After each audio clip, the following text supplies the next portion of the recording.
الحمدللہ وکفا وسلام علی عبادہ الذین اصطفیٰ۔ محترم ناظرین و سامعین، السلام علیکم ورحمۃ اللہ وبرکاتہ۔ آج کی ہماری گفتگو کا عنوان ہے موافقات عمر، یعنی حضرت عمر رضی اللہ تعالیٰ عنہ کی رائے کے موافق نازل ہونے والی آیات۔ جناب نبی کریم صلی اللہ علیہ وسلم نے ارشاد فرمایا، ان اللہ جعل الحق علی لسان عمر وقلبہ۔ اللہ رب العزت نے حضرت عمر رضی اللہ تعالیٰ عنہ کی زبان اور دل پر حق کو جاری فرما دیا ہے، یعنی حضرت عمر رضی اللہ تعالیٰ عنہ جو بولتے ہیں، حضرت عمر رضی اللہ تعالیٰ عنہ جو سوچتے ہیں، وہ اللہ رب العزت کی مرضی اور منشا کے مطابق ہوتا ہے۔ اسی طرح حضرت ابو ہریرہ رضی اللہ تعالیٰ عنہ فرماتے ہیں، جناب رسول اللہ صلی اللہ علیہ وسلم نے فرمایا، ہر امت کے اندر ایک محدث ہوتا ہے، یعنی صاحب الہام، جس کو اللہ رب العزت الہام فرماتے ہیں۔ میری امت کا محدث عمر بن خطاب رضی اللہ تعالیٰ عنہ ہیں۔ حضرت عمر رضی اللہ تعالیٰ عنہ وہ عظیم شخصیت ہیں جن کی رائے کے موافق 21 مرتبہ وحی نازل ہوئی، یعنی اللہ رب العزت نے قرآن مجید کے اندر حضرت عمر رضی اللہ تعالیٰ عنہ کی موافقت فرمائی۔ حضرت عمر رضی اللہ تعالیٰ عنہ خود فرماتے ہیں کہ اللہ رب العزت نے بہت سارے مقامات پر میری موافقت فرمائی۔ آپ فرماتے ہیں کہ جب ازواج مطہرات کے سامنے ہر قسم کے لوگوں کا آنا جانا تھا، حضرت عمر رضی اللہ تعالیٰ عنہ کو یہ بات پسند نہ آئی، لیکن ابھی تک پردے کے احکامات نازل نہیں ہوئے تھے۔ رحمت دو عالم صلی اللہ علیہ وسلم نے کسی کو اس طرح آنے سے منع نہیں کیا تھا۔ حضرت عمر رضی اللہ تعالیٰ عنہ نے جناب رسول اللہ صلی اللہ علیہ وسلم سے عرض کی، اللہ کے محبوب، آپ کی بیویاں ازواج مطہرات امت کی مائیں ہیں، مجھے اچھا نہیں لگتا کہ ہر قسم کا آدمی ان کے سامنے آئے اور ان سے گفتگو کرے۔ حضرت عمر کا یہ رائے دینا تھا۔ اللہ رب العزت نے قرآن مجید میں انہی الفاظ کے ساتھ قرآن مجید کی ایک آیت نازل کی، وَإِذَا سَأَلْتُمُوهُنَّ مَتَاعًا فَاسْأَلُوهُنَّ مِن وَرَاءِ حِجَاب، کہ جب تم لوگ ازواج مطہرات سے کچھ پوچھو، کسی چیز کا سوال کرو، کوئی چیز مانگو، تو پردے کے پیچھے سے تم ان سے سوال کرو۔ تو حضرت عمر رضی اللہ تعالیٰ عنہ کی رائے کے مطابق اللہ نے حجاب کے احکامات کو نازل فرمایا۔ اسی طرح حضرت عمر رضی اللہ تعالیٰ عنہ نے مقام ابراہیم کے پاس جناب رسول اللہ صلی اللہ علیہ وسلم سے عرض کی، اللہ کے محبوب، یہ مقام بہت بابرکت ہے، کیا اس مقام کے اوپر 2 رکعت ادا نہ کر دیے جائیں؟ اللہ رب العزت نے اسی رائے کو پسند کیا اور قرآن کی آیت اتری، وَاتَّخِذُوا مِن مَّقَامِ إِبْرَاهِيمَ مُصَلًّى، کہ تم مقام ابراہیم کو نماز کی جگہ بناؤ، یعنی یہاں پہ نماز پڑھو۔ جو بھی آدمی طواف کرتا ہے تو طواف کے بعد 2 رکعت پڑھنا اس کے لیے واجب ہے۔ لوگ اسے نفل کہتے ہیں، یہ نفل نہیں بلکہ واجب الطواف ہیں، جن کا ہر حال میں پڑھنا ضروری ہے، اور اسی سے طواف کی تکمیل ہوتی ہے۔ اگر کوئی آدمی 2 رکعت نہیں پڑھے گا وہ گناہ گار ہوگا۔ اسی طرح حضرت عمر رضی اللہ تعالیٰ عنہ نے بدر کے قیدیوں کے حضرت عمر رضی اللہ تعالیٰ عنہ نے بدر کے اندر جب کفار قید ہوئے تو آپ صلی اللہ علیہ وسلم نے صحابہ کرام سے مشورہ لیا کہ ان کے بارے میں کیا کیا جائے۔ بہت سارے صحابہ نے یہ مشورہ دیا کہ ان کو فدیہ دے کے چھوڑ دیا جائے، جبکہ حضرت عمر رضی اللہ تعالیٰ عنہ کی رائے یہ تھی کہ یہ بہت سخت اللہ کے دشمن ہیں، لہٰذا انہیں قتل کر دیا جائے۔ اللہ رب العزت نے حضرت عمر رضی اللہ تعالیٰ عنہ کی رائے کی تائید فرمائی، اور اللہ نے قرآن میں فرمایا، لولا کتاب من اللہ سبق لمسکم فیما اخذتم عذاب عظیم، کہ اگر اللہ کی تقدیر اور اللہ کا فیصلہ پہلے لکھا نہ جا چکا ہوتا تو جو کام تم نے کیا ہے، جو تم نے فدیہ لیا ہے بدر کے قیدیوں کے عوض میں، اس کے بدلے میں اللہ تعالیٰ آپ کو دردناک عذاب دیتا، آپ کو سزا دیتا۔ یہ بہت زیادہ سخت اور وعید والی آیت ہے، اور اس میں اللہ نے حضرت عمر رضی اللہ تعالیٰ عنہ کی رائے کی تائید کی۔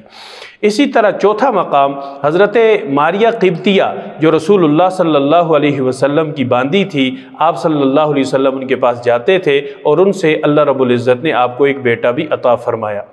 جب حضرت ماریہ قبطیہ کے پاس جانا باقی ازواج مطہرات میں سے کچھ کو ناگوار گزرا، تو حضرت عمر رضی اللہ تعالیٰ عنہ نے، چونکہ ان کی صاحبزادی بھی ازواج مطہرات میں تھی، تو انہوں نے ازواج مطہرات میں سے ان کو جن کے پاس حضرت عمر گئے انہیں تنبیہ کی اور کہا عسیٰ ربہ ان طلقکن ان یبدلہ ازواجا خیرا منکن، ہو سکتا ہے اللہ رب العزت اپنے نبی کو یہ حکم دیں کہ تم سب کو حضور طلاق دے دیں اور تم سے بہتر اللہ رب العزت حضور کو بیویاں عطا فرما دیں۔ حضرت عمر رضی اللہ تعالیٰ عنہ کا یہ فرمانا تھا، اللہ نے انہی الفاظ کے ساتھ سورہ تحریم کے اندر یہ آیت نازل کی عسیٰ ربہ ان طلقکن ان یبدلہ ازواجا خیرا منکن۔ اسی طرح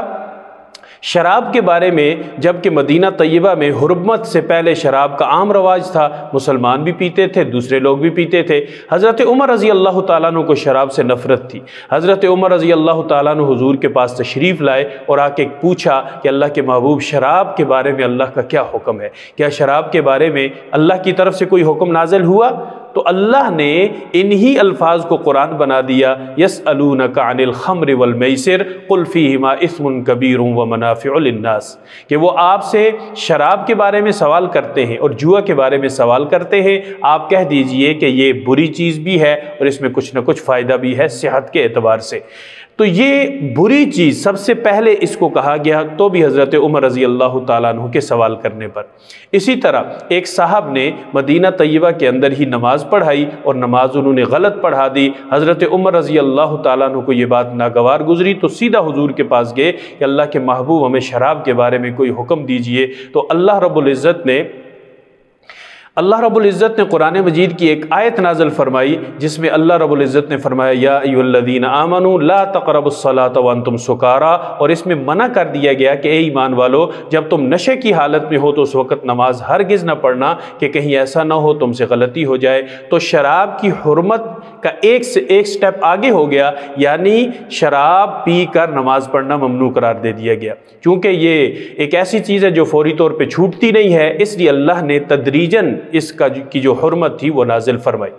اسی طرح اب بات رہ گئی تھی کہ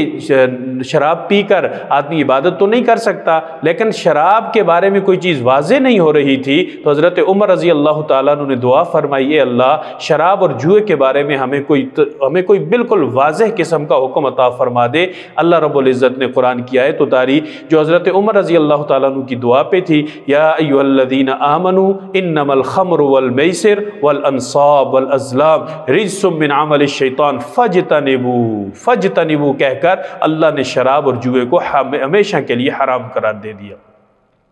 اسی طرح حضرت انس رضی اللہ تعالیٰ عنہ فرماتے ہیں کہ ایک مرتبہ حضرت کعب اخبار رضی اللہ تعالیٰ عنہ نے غالباً یا کسی نے ایک آیت تلاوت کی، کعب اخبار نہیں ہے، کسی نے ایک آیت تلاوت کی اور وہ آیت یہ تھی لَقَدْ خَلَقْنَا الْإِنسَانَ مِنْ سُلَالَةٍ مِنْ طِينٍ۔ حضرت انس رضی اللہ تعالیٰ عنہ فرماتے ہیں کہ ایک مرتبہ کسی نے آیت تلاوت کی لَقَدْ خَلَقْنَا الْإِنسَانَ مِنْ سُلَالَةٍ مِنْ طِينٍ، کہ ہم نے انسان کو چنی ہوئی مٹی سے یا کھنکھناتی مٹی سے پیدا کیا۔ اس کے جواب میں حضرت عمر رضی اللہ تعالیٰ عنہ نے فرمایا فَتَبَارَكَ اللَّهُ أَحْسَنُ الْخَالِقِينَ، برکت والی ہے اللہ کی ذات اور سب سے خوبصورت پیدا کرنے والی ذات اللہ رب العزت کی ذات ہے، جس نے واقعی مٹی سے انسان کو ایک شاہکار پیدا کیا۔ اللہ نے حضرت عمر کے انہی الفاظ کو قرآن کا حصہ بنا دیا اور اللہ تعالیٰ نے اسے آیت بنا دیا فَتَبَارَكَ اللَّهُ أَحْسَنُ الْخَالِقِينَ۔ نوواں مقام حضرت جناب رسول اللہ صلی اللہ علیہ وسلم کی خدمت میں حضرت عبداللہ بن ابی تشریف لائے، جو عبداللہ بن ابی رئیس المنافقین کے صاحبزادے تھے اور مسلمان تھے۔ انہوں نے کہا کہ حضور اگر آپ میرے باپ کا جنازہ پڑھا دیں تو یہ میری خواہش ہے۔ رحمت دو عالم صلی اللہ علیہ وسلم تشریف لے گئے۔ حضرت عمر رضی اللہ تعالیٰ عنہ سارا رستہ حضور کو یہ مشورہ دیتے رہے کہ یہ اسلام کا دشمن ہے، مسلمانوں کا دشمن ہے، لہٰذا آپ صلی اللہ علیہ وسلم اس کی نماز جنازہ نہ پڑھائیں۔ اللہ کے رسول صلی اللہ علیہ وسلم نے کچھ حکمتوں اور کچھ تبلیغ اور کچھ اللہ کی رضا اور کچھ مصلحتوں کے پیش نظر رسول اللہ صلی اللہ علیہ وسلم نے یہ نماز جنازہ پڑھا دی۔ نماز جنازہ پڑھانے کے فوراً بعد اللہ کا حکم اسی رائے کے مطابق نازل ہوا جو رائے حضرت عمر رضی اللہ تعالیٰ عنہ نے دی تھی، اور اللہ رب العزت نے بھی یہی فرمایا وَلَا تُصَلِّ عَلَىٰ أَحَدٍ مِّنْهُمْ مَاتَ أَبَدًا وَلَا تَقُمْ عَلَىٰ قَبْرِهِ، اے میرے محبوب آج کے بعد منافقین میں سے کوئی بھی اگر مرے گا آپ اس کی نماز جنازہ نہیں پڑھائیں گے اور آپ اس کی قبر پہ بھی کھڑے نہیں ہوں گے۔ اسی طرح حضرت عمر رضی اللہ تعالیٰ عنہ نے اسی جنازے کے بارے میں فرمایا سواء علیہم استغفرت لہم ام لم تستغفر لہم، کہ حضور وہ بے ایمان تھا، منافق تھا، آپ اس کے لیے استغفار کریں یا نہ کریں اس کو کوئی فائدہ ہونے والا نہیں ہے۔ اللہ رب العزت نے حضرت عمر کے انہی الفاظ کو قرآن بنا کے اتارا سواء علیہم استغفرت لہم ام لم تستغفر لہم لن یغفر اللہ لہم، اللہ رب العزت ہرگز ان کی مغفرت نہیں کریں گے چاہے آپ ان کے لیے استغفار کریں اور چاہے آپ ان کے لیے استغفار نہ کریں۔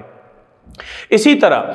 غزوہ بدر کے موقع پر رحمت دو عالم صلی اللہ علیہ وسلم نے جب مشورہ لیا کہ کیا جنگ مدینہ طیبہ کے اندر رہ کے لڑی جائے یا مدینہ طیبہ سے باہر جا کے لڑی جائے، تو حضرت عمر رضی اللہ تعالیٰ عنہ نے یہ مشورہ دیا کہ ہمیں مدینہ طیبہ سے باہر جا کے جنگ لڑنی چاہیے، کیونکہ اندر رہ کے لڑنا میں سمجھتا ہوں کہ یہ بہادر لوگوں کے شایان شان نہیں ہے، اور باہر جا کے دشمن کا استقبال کرنا یہ بہادری ہے۔ تو اللہ رب العزت نے حضرت عمر رضی اللہ تعالیٰ عنہ کی رائے کی تائید فرمائی اور فرمایا کما اخرجک ربک من بیتک بالحق، جیسا کہ تمہارے رب نے تمہیں تمہارے گھروں سے نکالا اور یہ نکالنا حق ہے، یعنی حضرت عمر رضی اللہ تعالیٰ عنہ کی رائے کی تائید فرمائی گئی۔ حضرت اما عائشہ صدیقہ رضی اللہ تعالیٰ عنہ پہ منافقین نے بہتان لگایا، رسول اللہ صلی اللہ علیہ وسلم اس بہتان کی وجہ سے شدید پریشان تھے، سب سے رائے لی لیکن حضور مطمئن نہ ہوئے۔ حضرت عمر رضی اللہ تعالیٰ عنہ سے جب اللہ کے رسول صلی اللہ علیہ وسلم نے رائے لی تو حضرت عمر رضی اللہ تعالیٰ عنہ یہ رائے یہ دی کہ حضور کیا آپ کا نکاح آپ کی اپنی مرضی سے ہوا کہ اللہ کی مرضی سے؟ فرمایا اللہ کی مرضی سے، اللہ نے میرا نکاح کروایا۔ تو آپ نے حضرت عمر رضی اللہ تعالیٰ عنہ نے فرمایا کہ حضور اللہ کا انتخاب غلط نہیں ہو سکتا، آپ پریشان نہ ہوں، اور ساتھ ہی حضرت عمر کی زبان سے یہ الفاظ نکلے ھذا بہتان عظیم، حضرت عمر رضی اللہ تعالیٰ عنہ کی زبان سے یہ الفاظ نکلے ھذا بہتان عظیم۔ اللہ رب العزت نے انہی الفاظ کو سورہ نور کا حصہ بنایا، اور یہ الفاظ حضرت عائشہ صدیقہ رضی اللہ تعالیٰ عنہ کی برات کے لیے ایک بہت بڑی تائید اور ایک بہت بڑی دلیل بنے، اور یہی الفاظ قرآن کا حصہ بھی بن گئے۔ اسی طرح 13واں مقام، ابتدائے اسلام میں رمضان المبارک کی راتوں میں بھی کسی مرد کے لیے اپنی بیوی کے پاس جانا جائز نہیں تھا۔ حضرت عمر رضی اللہ تعالیٰ عنہ نے اللہ رب العزت سے دعا کی اور ایک یہ رائے دی کہ رمضان المبارک کی رات میں چونکہ روزہ نہیں ہوتا لہٰذا رات میں بیویوں کے پاس جانا ممنوع نہیں ہونا چاہیے۔ اللہ رب العزت نے احل لکم لیلۃ الصیام الرفث الی نسائکم، واضح حکم نازل فرما دیا کہ تم رمضان المبارک کی راتوں میں اپنی بیویوں کے پاس جا سکتے ہو، تمہارے لیے جانا کوئی حرام نہیں ہے، تمہارے لیے جانا بالکل حلال ہے۔ ایک یہودی اور ایک مسلمان جو کہ منافق تھا، بظاہر مسلمان تھا، ان کا آپس میں جھگڑا ہوا، رسول اللہ صلی اللہ علیہ وسلم کی خدمت میں گئے، فیصلہ یہودی کے حق میں ہوا۔ وہ جو منافق تھا اسے معلوم تھا کہ حضرت عمر رضی اللہ تعالیٰ عنہ یہودیوں کے بڑے سخت خلاف ہیں، تو اس نے کہا کہ حضرت عمر کے پاس چلتے ہیں، ان سے فیصلہ کرواتے ہیں۔ یہودی نے کہا ٹھیک ہے، دونوں حضرت عمر کے پاس گئے۔ بات سنتے سنتے جو یہودی تھا اس نے کہا کہ اے عمر، ہم تمہارے نبی یعنی محمد رسول اللہ صلی اللہ علیہ وسلم سے فیصلہ کروا کے آئے ہیں، انہوں نے فیصلہ میرے حق میں کیا ہے۔ حضرت عمر یہ سن کر بہت غصے ہوئے، اندر گئے، تلوار نکالی اور منافق کا سر قلم کر دیا اور فرمایا کہ جو میرے نبی کا فیصلہ نہیں مانتا اس کا یہی فیصلہ ہے۔ منافقین نے بہت زیادہ شور و غوغا کیا، پروپیگنڈا کیا۔ اللہ رب العزت نے قرآن کی آیت نازل فرمائی فلا وربک لا یؤمنون حتی یحکموک فیما شجر بینہم، تیرے رب کی قسم اس وقت تک یہ لوگ مومن نہیں ہو سکتے جب اپنے تمام تنازعات کے اندر رسول اللہ صلی اللہ علیہ وسلم کو حاکم نہ مانے اور آپ کی بات اور آپ کے فیصلے کو تسلیم نہ کریں۔ یوں یہ فیصلہ جو حضرت عمر نے کیا، ایک منافق کو قتل کیا، اللہ رب العزت نے اس کی تائید فرمائی۔ حضرت عمر رضی اللہ تعالیٰ عنہ کا ایک غلام تھا، وہ بغیر اجازت کے حضرت عمر رضی اللہ تعالیٰ عنہ کے کمرے میں داخل ہوا جب کہ آپ آرام فرما رہے تھے۔ اس وقت تک اجازت والی آیت نہیں اتری تھی۔ حضرت عمر نے دعا فرمائی، یا اللہ اس کے بارے میں بھی کوئی حکم نازل فرما دے۔ اللہ رب العزت نے قرآن کی آیت اتاری، یا ایھا الذین آمنوا لا تدخلوا بیوتا غیر بیوتکم حتی تستأنسوا وَتُسَلِّمُوا عَلَىٰ أَهْلِهَا، اے ایمان والو اس وقت تک کسی کے گھر میں داخل نہیں ہونا جب تک کہ تم اجازت نہ لے لو اور اہل خانہ کو سلام نہ کر دو۔ تو یہ جو آیت ہے اجازت والی، یہ بھی حضرت عمر رضی اللہ تعالیٰ عنہ کی رائے کے مطابق اتری۔ 17واں مقام سورہ واقعہ کی آیت، ثُلَّةٌ مِّنَ الْأَوَّلِينَ وَثُلَّةٌ مِّنَ الْآخِرِينَ، یہ جو آیت ہے یہ بھی حضرت عمر رضی اللہ تعالیٰ عنہ کے بارے میں اتری ہے۔ 18واں مقام، حضرت عمر رضی اللہ تعالیٰ عنہ نے یہودیوں کے بارے میں فرمایا کہ یہودی ایک سرگرداں قوم ہے۔ اللہ رب العزت نے حضرت عمر رضی اللہ تعالیٰ عنہ کی تائید فرمائی اور یہود کو گمراہ گروہ اور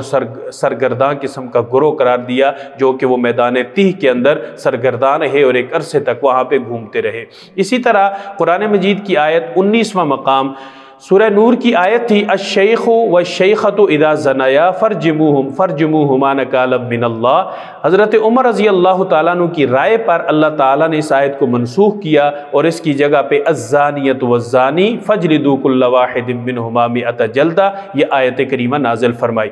20واں مقام قرآن جو اذان ہے، حضرت عمر رضی اللہ تعالیٰ عنہ نے رائے دی، اللہ رب العزت نے وحی کے ذریعے سے اس رائے کی تائید فرمائی اور امت مسلمہ کو جو اذان کی نعمت ہے یہ حضرت عمر رضی اللہ تعالیٰ عنہ کی رائے کے مطابق اتری۔ 21واں مقام حضرت کعب احبار نے ایک مرتبہ فرمایا کہ آسمان کا بادشاہ زمین کے جو بادشاہ ہیں ان پر افسوس کرتا ہے۔ تو حضرت عمر رضی اللہ تعالیٰ عنہ نے فرمایا، ہاں آسمان کا بادشاہ زمین کے بادشاہوں پہ افسوس کرتا ہے، لیکن وہ شخص جس نے اپنے نفس کو اپنے قابو میں کر لیا، لیکن وہ شخص جس نے اپنے نفس پر قابو رکھا اس پر آسمان کا بادشاہ افسوس نہیں کرتا۔ حضرت کعب احبار رضی اللہ تعالیٰ عنہ فرماتے ہیں، عمر آپ کو مبارک ہو، یہی الفاظ تورات کے اندر اسی طرح موجود ہیں۔ حضرت عمر رضی اللہ تعالیٰ عنہ نے سجدہ شکر ادا کیا کہ مولا آپ کا کرم ہے کہ آپ نے میری رائے کی تائید فرمائی۔ تو یہ وہ 21 مقامات ہیں، یہ وہ 21 مقامات ہیں جہاں پہ حضرت عمر رضی اللہ تعالیٰ عنہ کی رائے کی تائید اللہ رب العزت نے قرآن مجید کے اندر اور وحی کے ذریعے سے فرمائی۔ حضرت عمر رضی اللہ تعالیٰ عنہ ایک عظیم الشان شخصیت ہیں، مسلمانوں کی شان ہے، مسلمانوں کا مان ہے، اور محرم الحرام کے اندر حضرت عمر رضی اللہ تعالیٰ عنہ کو شہید کر دیا گیا۔ اللہ رب العزت سے دعا ہے اللہ تعالیٰ ہمیں حضرت عمر رضی اللہ تعالیٰ عنہ جیسا حکمران نصیب فرمائے اور حضرت عمر رضی اللہ تعالیٰ عنہ کی سیرت اور کردار کو اپنا کے زندگی گزارنے کی توفیق عطا فرمائے۔ وآخر دعوانا ان الحمد للہ رب العالمین۔